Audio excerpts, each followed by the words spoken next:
l'humain spirituel comprend cette séphirote,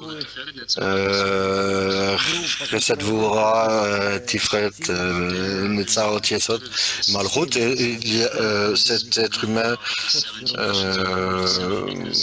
se retrouve dans les nations. Il y a des séphirotes spirituelles des personnes dans notre monde et il y en a qui sont séparés de ces 70 nations du monde pour monter au-dessus d'eux-mêmes vers le Créateur. Ils sont appelés Yacharkel, dirigés vers le Créateur, et c'est comme cela qu'on appelle ce groupe. Et jusqu'à aujourd'hui, il s'appelle par ce nom Israël, Yacharkel. Et vraiment, en fait, ce n'est pas une nation, c'est une assemblée de gens de différentes nations qui sont sortis de Babylone, et des 70 nations qui existaient là, ces 70 nations se sont répandues à travers le monde, et même aujourd'hui, nous pouvons dire qu'ils sont aujourd'hui. Joseph Flavius a parlé de cela dans son livre d'histoire. Vous pouvez le lire maintenant, mais le fait est qu'aujourd'hui, il a écrit cela par rapport à son époque, et nous parlons du 2e siècle de notre ère. Donc,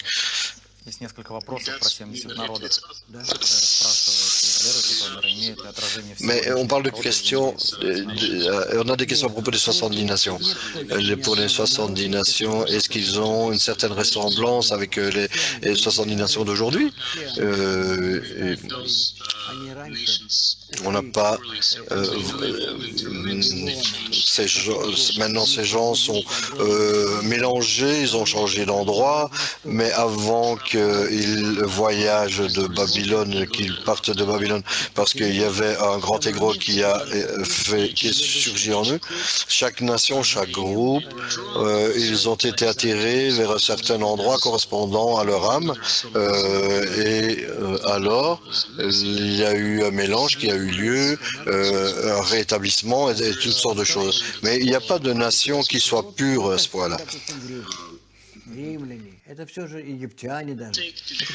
Prenons les Grecs, par exemple, ou les Romains, ou les Égyptiens, mais ce ne sont pas les mêmes nations qui existaient alors. On parle des séphirotes.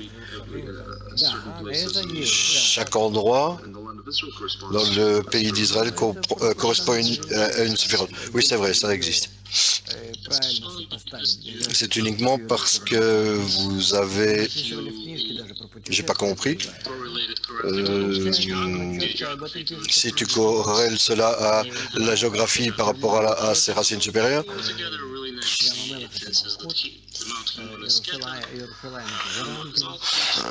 je comprends pas, c'est coupé.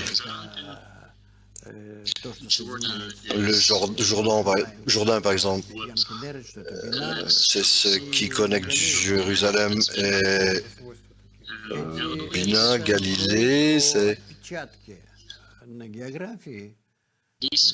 et ces qualités parlent des marques sur la géographie par rapport à ses racines spirituelles.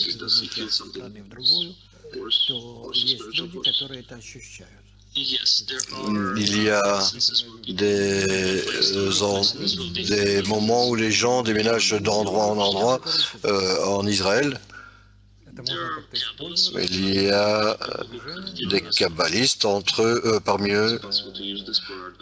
Est-ce que c'est possible d'utiliser ça pour l'avancement? D'une certaine manière, non. C'est notre monde. C'est juste une carte ouverte.